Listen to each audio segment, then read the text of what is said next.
Hello everyone, मैं प्रमोद सिंह राठौर आपके अपने चैनल राठौर स्टडी हब में स्वागत करता हूं। जैसा कि पिछले वीडियो में आप वैद्युत क्षेत्र की तीव्रता के बारे में, वैद्युत विधु के बारे में आपने सीखा। अब हम आगे फिजिक्स में आगे बढ़ते हुए हम लेते हैं इलेक्ट्रिक फ्लक्स, वैद्युत फ्लक्स। बहुत इम्पॉर्टेंट टॉपिक है आपका वैद्युत फ्लक्स, जिसकी सामान्यतः हम डिफिनीशन याद कर लेते हैं, बगैर सूत्र के भी याद कर सकते हैं। एक समान वैद्युत क्षेत्र में स्थित, एक समान वैद्युत क्षेत्र में स्थित किसी पृष्ठ से गुजरने वाले वैद्युत बल रेखाओं की संख्या के माप को उस पृष्ठ से संबद्ध वैद्युत फ्लक्स कहते हैं। ये प्रायः हमको याद करना पड़ता है, मगर वैद्युत बल रेखाओं की संख्या की माप को हम कहते हैं वैद्युत बल रेखाएं धनावेश के लिए बाहर की ओर होती हैं, और इसीलिए जो है चुंबकीय वैद्युत फ्लक्स जो हमारा है वो भी धनात्मक जब होगा, जब बाहर की ओर जाएगा, और प्रवेश करेगा तो ऋणात्मक होगा। पर हम आपको बताए थे कि जो भी चीज़ बताएंगे प्रायः फार्मूले से बताएंगे, इसलिए पहला फार्मूला हमारा बनता है इसका वैद्युत फ्लक्स का, फाई ई बराबर ई vector dot product D S vector. यहाँ पृष्ठीय क्षेत्रफल वेक्टर जो हमने लिया है वो डी एस लिया है, जिसकी दिशा सदैव तल के लंबवत होती है। इसकी दिशा डी एस की क्या हो, तल के लंबवत होती है। ये हमारा वैद्युत क्षेत्र एक समान है, जिसमें आपका ई और यस वेक्टर, जिसे हम एस वेक्टर ले रहे हैं तो ई और यस वेक्टर ले सकते हैं, डी एस नहीं ले रहे हैं फिगर के हिसाब से। ई वेक्टर और यस वेक्टर जिनके बीच का कोण क्या है आपका, थीटा है। इसको जब आगे हम सूत्र में बढ़ते हैं तो फाई बराबर हमारा हो जाता है ई एस कॉस थीटा। दो वेक्टरों का अदिश गुणनफल ए डॉट बी बराबर ए बी कास थीटा होता है। A vector dot product B vector बराबर ए बी कास थीटा हमको मालूम है, ई एस कास थीटा। जहां पर ई हमने बताया वैद्युत क्षेत्र की तीव्रता है, एस पृष्ठीय क्षेत्रफल है, पृष्ठ का क्या है, क्षेत्रफल है, और थीटा जो है हमारा वैद्युत क्षेत्र की दिशा तथा समतल पर खींचे गए, पृष्ठ पर खींचे गए, पृष्ठ के तल पर खींचे गए अभिलंब के बीच बनने वाला कोण है। इस बात को हमें ध्यान रखना है। पृष्ठ के तल पर खींचे गए, या कह सकते हैं ई वेक्टर और यस वेक्टर के बीच बनने वाला कोण है, क्योंकि यस वेक्टर आपका क्या होता है, सदैव तल पर अभिलंब होता है। वैसा भी कह सकते हैं, मगर प्रायः हम इस्तेमाल करते हैं कि ई वैद्युत क्षेत्र तीव्रता है तो ई और यस पृष्ठ के क्षेत्रफल। तो इसमें क्या कहते हैं, वैद्युत क्षेत्र की तीव्रता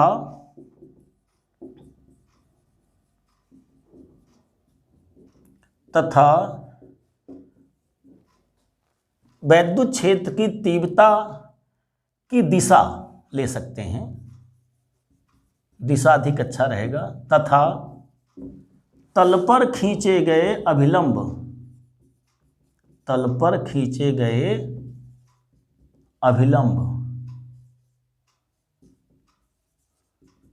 के बीच बनने वाला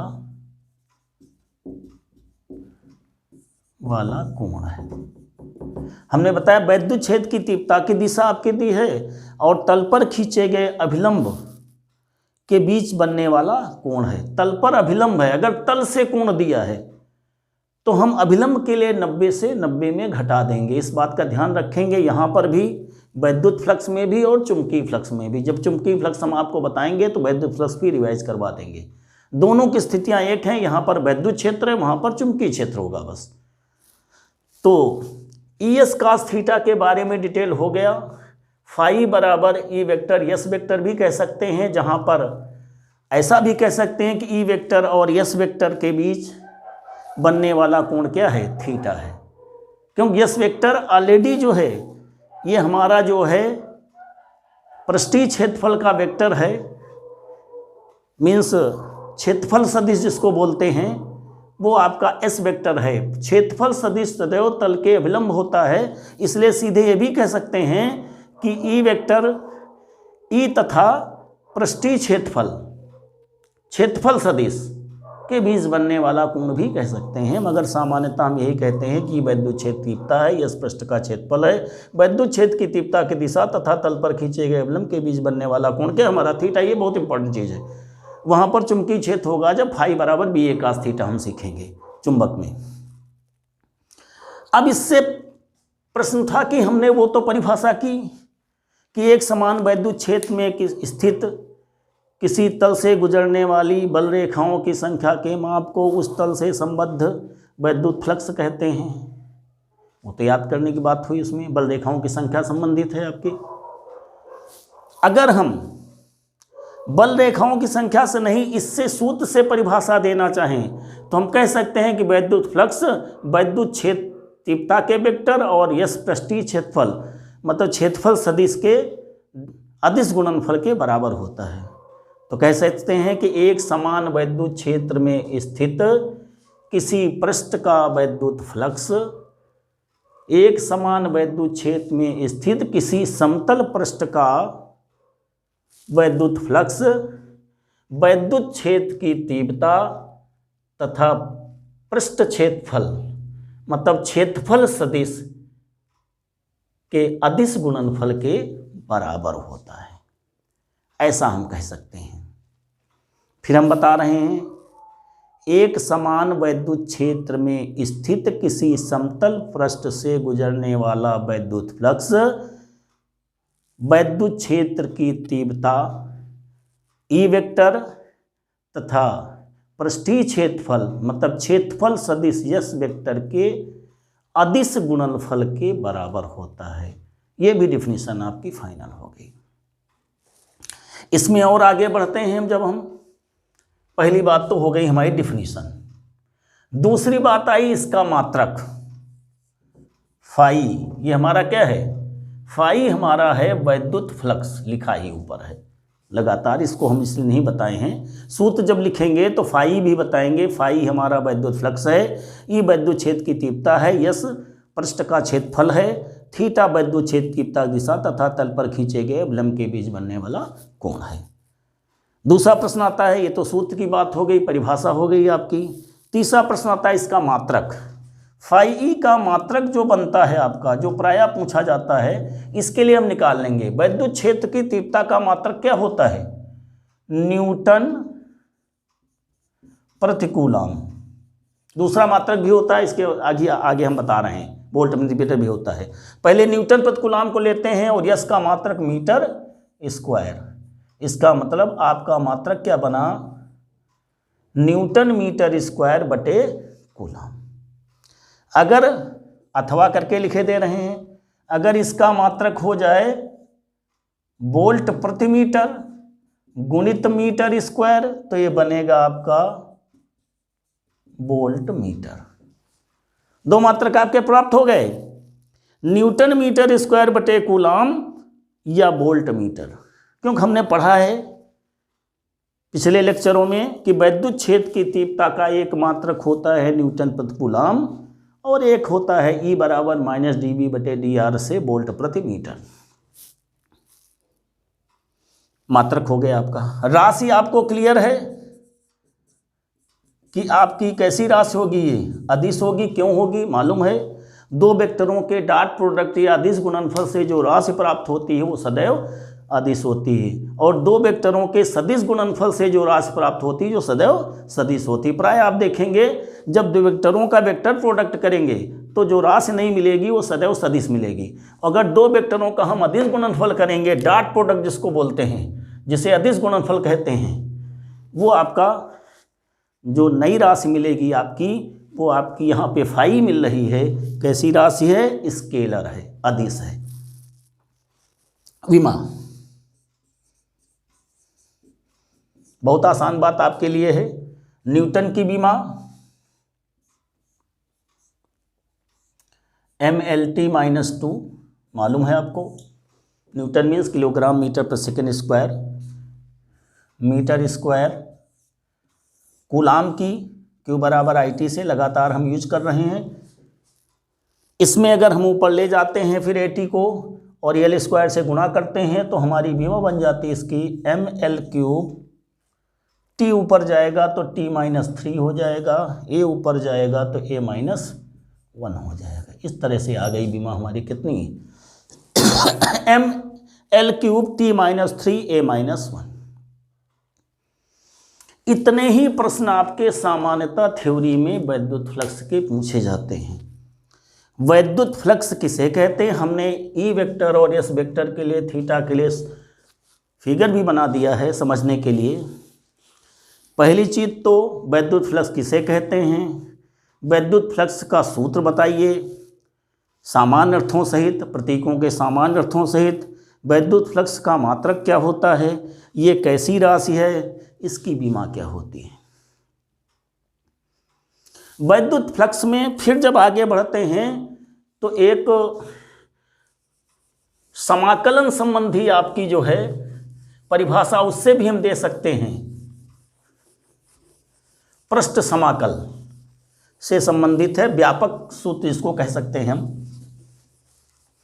वैद्युत फ्लक्स का फाई ई बराबर integration S E vector dot product DS vector EDS, या इसी को हम EDS cos थीटा भी लिख सकते हैं।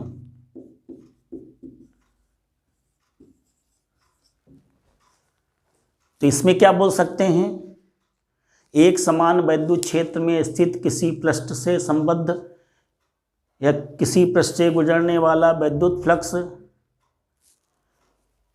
पृष्ठीय क्षेत्रफल के पृष्ठ समाकल के क्या होता है,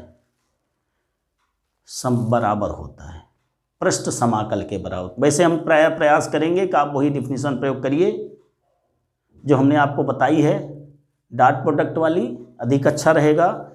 इसमें बस इस बात के लिए हमने किया कि सूत्र का हम कहीं कहीं प्रयोग करते हैं, तो इसलिए हम कह सकते हैं इसको कि अगर कहीं कहीं ये पृष्ठ की बात हमने की अभी, अगर बंद पृष्ठ की बात कर दें तो बंद पृष्ठ के लिए यहां पे एक गोलाकार गोला बना दिया जाता है। ये किसको व्यक्त करता है, बंद पृष्ठ को। तो आवेश के कारण जो उपस्थित बंद पृष्ठ में उपस्थित आवेश के कारण वैद्युत फ्लक्स पृष्ठ समाकल के बराबर होता है। वैद्युत क्षेत्र में स्थित किसी बंद पृष्ठ के लिए या वैद्युत क्षेत्र में स्थित किसी बंद पृष्ठ के आवेश के लिए जो है आपका बंद पृष्ठ में आवेश हो, बाहर नहीं हो, अगर बंद पृष्ठ के बाहर आवेश हो जाता है तो वैद्युत फ्लक्स आपका क्या हो जाएगा, शून्य हो जाएगा। इसीलिए बंद पृष्ठ की बात हम करते हैं। बंद पृष्ठ में अगर बात करेंगे तो आवेश बंद पृष्ठ के अंदर होगा। तो बंद पृष्ठ, किसी बंद पृष्ठ में स्थित या किसी भी वैद्युत क्षेत्र, एक समान वैद्युत क्षेत्र में स्थित किसी बंद पृष्ठ के लिए वैद्युत फ्लक्स उसके पृष्ठीय क्षेत्रफल के रेखीय समाकल के बराबर होता है, ऐसा कह सकते हैं। ये रही आपकी बात इंटीग्रेशन वाली वैद्युत फ्लक्स की। फिर आगे बढ़ते हैं हम, तो इसी से वैद्युत फ्लक्स का एक सूत्र और बनता है जिसे हम गॉस का नियम कहते हैं। गॉस का नियम, जो हम बोलते हैं फाई बराबर Q बटे एप्सिलॉन 0, या कभी कभी हम सिग्मा Q बटे एप्सिलॉन 0 भी कह सकते हैं। नेट आवेश होता है। किसी बंद पृष्ठ में उपस्थित नेट आवेश के लिए वैद्युत फ्लक्स नेट आवेश का 1/ε0 गुना होता है। गॉस ने बताया नियम। किसी बंद पृष्ठ में उपस्थित आवेश के लिए वैद्युत फ्लक्स बंद पृष्ठ में उपस्थित नेट आवेश का 1/ε0 गुना होता है। मीन्स आवेश Q का 1/ε0 गुना होता है। प्राय आप आसानी से याद कर लेते हैं गॉस का नियम, गॉस की प्रमेय जिसको कहते हैं, गॉस थ्योरम कहते हैं। फाई बराबर Q/ε0। जब भी किसी भी सूत्र का हम निगमन करते हैं तो एक फार्मूला हमारे पास मिलता है, रेखी फाई बराबर EDS cos थीटा, या रेखी समाकल के आधार पर, पृष्ठीय समाकल के आधार पर जो भी मिलता है। और इधर एक सूत्र हमको मिल रहा गॉस की थ्योरम से। इन दोनों थ्योरम को, गॉस की थ्योरम से जब किसी समतल पृष्ठ के लिए, किसी भी पृष्ठ में, इसमें कैसा भी पृष्ठ हो सकता है, किसी भी आकार के लिए आपके गॉस का नियम सही है, चाहे जो आकार हो पृष्ठ का, चाहे जैसा आकार हो, किसी भी तरह के आकार के लिए आपका ये नियम सत्य है। इसलिए किसी भी पृष्ठ के लिए जब कहते हैं तो पहले हम निकालते हैं आपको पृष्ठ के लिए फाई, जो हमारा E vector dot product DS vector से निकाल सकते हैं। और इसके बाद हम निकाल सकते हैं गॉस का जो प्रमेय हमारी है। जब दोनों को बराबर कर देते हैं तो हमारे सूत्र का निगमन हो जाता है। किसी भी सूत्र के निगमन के लिए हम दोनों को बराबर करके बड़ी आसानी से सूत्र की उत्पत्ति करते हैं। अब इससे संबंधित हम बात आते हैं कि हमने जो ये सीखा है, जितना भी वैद्युत फ्लक्स और गॉस का नियम, गॉस की प्रमेय, जो भी हमने सीखा है, उसके फाइनल करने के लिए थ्योरी हम आसानी से लिख सकते हैं। कुछ हम खास न्यूमेरिकल ले लेते हैं, जो हमने 3 न्यूमेरिकल लिखे हैं आपको समझाने के लिए, जो प्राय आपके बोर्ड पेपर में पूछे जाते हैं। बहुत सामान्य हमने आंकिक प्रश्न नहीं लिए हैं। अगर आपको सामान्य की कोई प्रॉब्लम हो तो आप हमें कमेंट बॉक्स में दे सकते हैं। किसी स्थिर वैद्युत क्षेत्र E वेक्टर बराबर 2i cap minus 3j cap minus 4k cap में रखे पृष्ठ S vector 8j metre square में कितना वैद्युत फ्लक्स गुजरेगा। एक समान वैद्युत क्षेत्र में स्थित, हम प्राय बोलते थे, स्थित पृष्ठ पे गुजरने वाला वैद्युत फ्लक्स वैद्युत क्षेत्र की तीव्रता तथा पृष्ठ वेक्टर के अदिश गुणनफल के बराबर होता है। आपको मालूम है फाई बराबर वैद्युत क्षेत्र की तीव्रता E वेक्टर तथा S वेक्टर के डॉट प्रोडक्ट के बराबर होता है। इसी में जब वेक्टर में क्वेश्चन नहीं होगा तो हम ES cos थीटा लगाएंगे। वेक्टर में है तो सीधे वेक्टर का लगा देंगे। अब E वेक्टर बराबर हमारा इसमें कितना दिया है, 2i cap minus 3j cap minus 4k cap. पहले प्रश्न की बात हम कर रहे हैं। किसी स्थिर वैद्युत क्षेत्र E वेक्टर बराबर 2i cap minus 3j cap minus 4k cap में रखे पृष्ठ S vector 8j metre square, newton प्रति कूलम में इसका मात्रक है E का, कितना वैद्युत फ्लक्स गुजरेगा। तो ये आपका हो गया E dot product S vector आपका हो गया 8j कैप। अब इसमें I से जब गुणा करेंगे, J से I को करेंगे तो 0 आएगा, J से J करेंगे 1 गुणा आएगा, और J से K का गुणा करेंगे तब भी 0 आएगा। अभी हम समझाए दे रहे हैं, ये भी 0 हो जाएगा आपका, -3 × 8 आ जाएगा, और ये भी आपका 0 हो जाएगा। इस तरह से आपका मान कितना आ गया, -24। S बराबर 8j, प्रायः -8j दिया रहता है, ठीक है। अगर प्लस में दिया है मान आपका तो ये माइनस में आ जाएगा, -24। और ये वैद्युत फ्लक्स आपका क्या हो जाएगा, मात्रक इसका भी हमने पढ़ा है, न्यूटन मीटर स्क्वायर बटे कूलम। ये आपका आंसर हो जाएगा इसका। अब इसमें कैसे वेक्टर के बारे में जिनको नॉलेज नो हम बता देते हैं। डॉट प्रोडक्ट में आई डॉट आई बराबर जे डॉट जे बराबर के डॉट के कैप बराबर 1 होता है। और अगर आई डॉट जे निकालें या जे डॉट के कैप निकालें या के डॉट आई कैप निकालें तो 0 मान होता है। इस बात का आपको नॉलेज होना चाहिए, तभी आप वेक्टर का स्केलर प्रोडक्ट कर पाएंगे। कितना वैद्युत फ्लक्स सोचेगा? -24।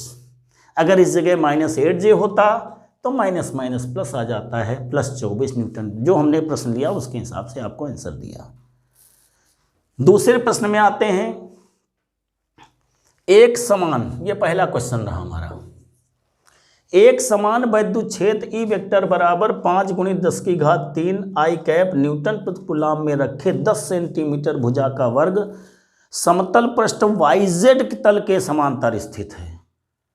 अब YZ तल के समांतर स्थित है, इसका तब x अक्ष दिशा में होगा।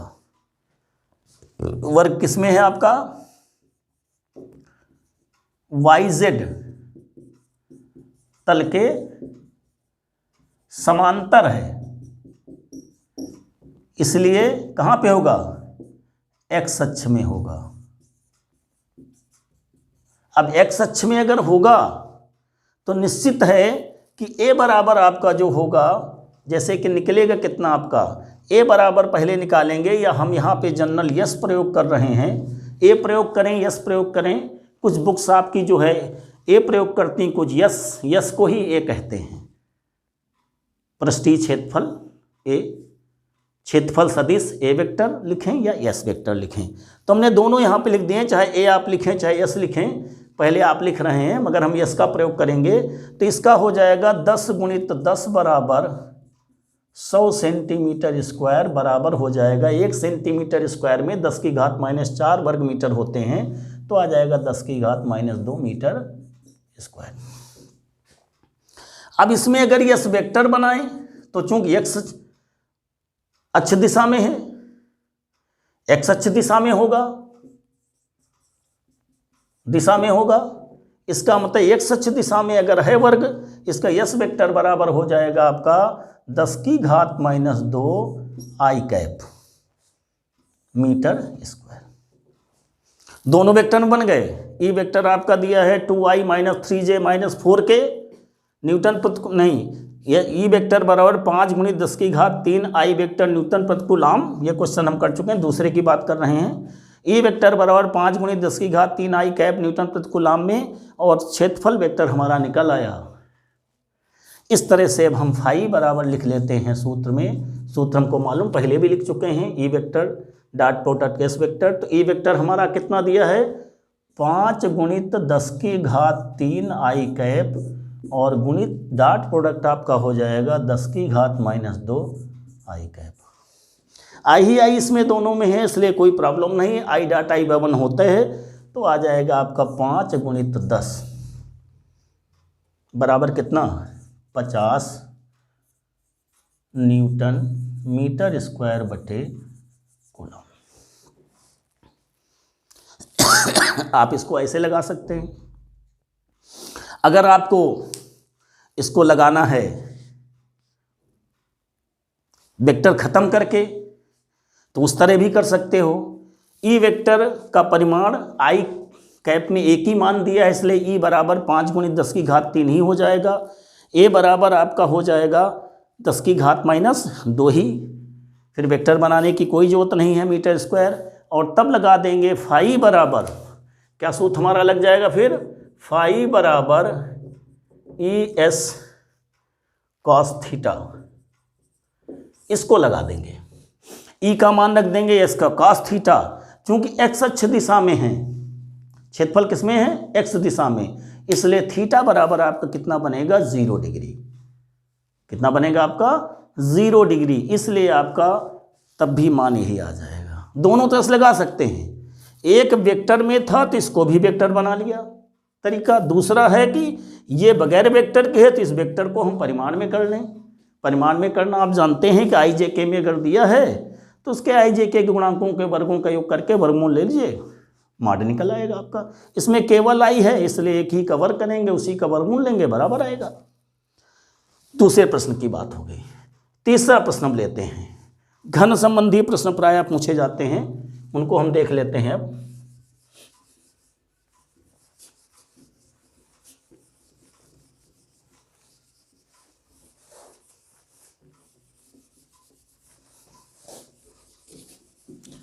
सत्रह 17.7 पिको कूलाम आवेश आपका दिया है, 10 सेंटीमीटर भुजा वाले घन के केंद्र पर रखा है। घन की प्रत्येक सतह से निकलने वाला वैद्युत फ्लक्स कितना होगा?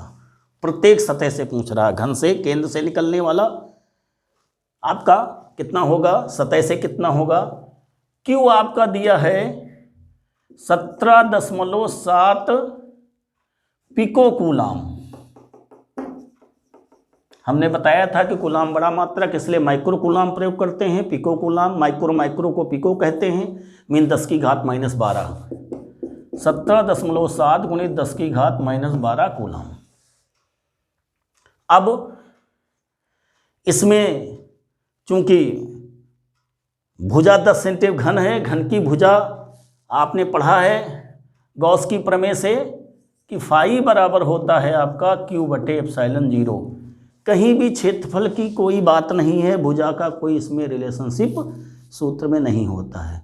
ये केंद्र से गुजरने वाला आपका वैद्युत फ्लक्स हो जाएगा। अगर प्रत्येक सतह से कहेगा तो चूंकि हमें मालूम है घन में कितने फलक होते हैं, 6, इसलिए 6 से भाग हो जाएगा। तो अगर केंद्र से गुजरने वाला वैद्युत फ्लक्स जैसे घन के केंद्र पर रखा है, तो घन के केंद्र से गुजरना कुल वैद्युत फ्लक्स पूछेगा तो आपका Q बटे एप्सिलॉन 0 निकलेगा। अगर पूछा घन की प्रत्येक सतह से निकलने वाला, तो प्रत्येक सतह से प्रश्नानुसार क्या हो जाएगा, फाई बराबर यहाँ पर शुद्ध हिंदी में यहाँ लिख लेंगे कि घन की प्रत्येक सतह से निकलने वाला वैद्युत फ्लक्स फाई बराबर Q बटे 6 एप्सिलॉन 0 होगा, क्यों घन में 6 फलक होंगे। प्रत्येक फलक के लिए, प्रत्येक सतह के लिए कितनी सतहें होंगी, 6 होंगी। Q 17.7 गुणित 10 की घात -12 बटे 6 गुणित एप्सिलॉन 0 का मान प्राय पेपर में दिया रहता है 8.85 इंटू 10 की पावर -12। 8.85 इंटू 10 की पावर -12 मात्रक हमने बताया था आपको।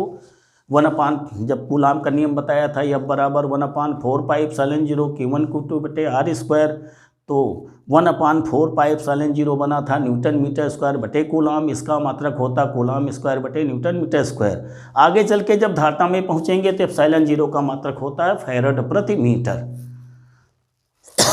अब इसको कैलकुलेट करें हम तो कर सकते हैं, पॉइंट ख़त्म कर दें, एक 0 बढ़ा दें, इससे 2 बार 1770 आ जाएगा। 2 पंचे 10, 2 8 16 17 17 कर लेंगे आप कैलकुलेशन।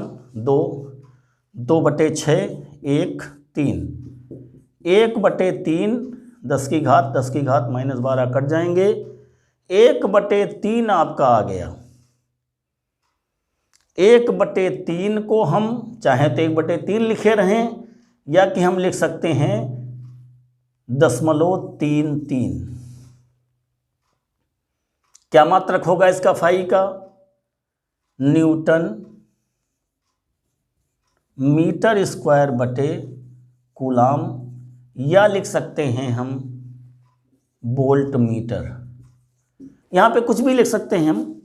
आवेश का मात्रक कूलाम है, एप्सिलॉन 0 का मात्रक आपका आया जो भी, ठीक है। चाहे न्यूटन मीटर स्क्वायर बटे कूलाम लिखें या वोल्ट मीटर लिखें, दोनों इक्वल है। इस तरह से घन की प्रत्येक सतह से अगर घन के केंद्र से गुजरने वाला कुल वैद्युत फ्लक्स पूछेगा तो आपका Q बटे एप्सिलॉन 0 केवल होगा। मीन्स Q बटे एप्सिलॉन 0 में आपका क्या आ जाता, सीधे सीधे 2 आ जाता। कितना जाता, 2। अब 2 चूंकि अब 6 फलक थे, 6 से भाग किया गया, इसलिए 1 बटे 3 आया। मीन्स 0.33 लिख सकते हैं इसको, न्यूटन मीटर स्क्वायर बटे कूलाम या वोल्ट मीटर। क्लियर। वोल्ट प्रति मीटर से भी हमने कैलकुलेट करके आपको बताया। इस तरह से इन तीनों प्रश्नों को करके हमने वैद्युत फ्लक्स संबंधी बात आपको फाइनल कर दी है, गॉस की थ्योरम बता दी है। डेरिवेशन आप देख सकते हैं, डेरिवेशन में हमने बताया कि आपको फाई बराबर E D S cos theta या E vector dot product S vector से पहले कैलकुलेट करते हैं, उधर गॉस की प्रमेय से बराबर कर देते हैं, आपको सूत्र निगमन हो जाता है। इस तरह से हमने ये आपको बहुत ही सामान्य तरीके से, बहुत ही इजी वे में वैद्युत फ्लक्स और गॉस की प्रमेय के बारे में और साथ में आंकिक प्रश्नों को बताया। आपको निश्चित रूप से समझ में आए होंगे। बोर्ड पेपर में आपको बहुत अच्छी इससे हेल्प मिलेगी और आप हमारे वीडियो को लगातार देख रहे हैं, बहुत अच्छी बात है। पर लाइक शेयर सब्सक्राइब जरूर करते रहिएगा, जिससे आपको अच्छे से अच्छे वीडियो बनाकर हम देते रहें। थैंक यू, धन्यवाद।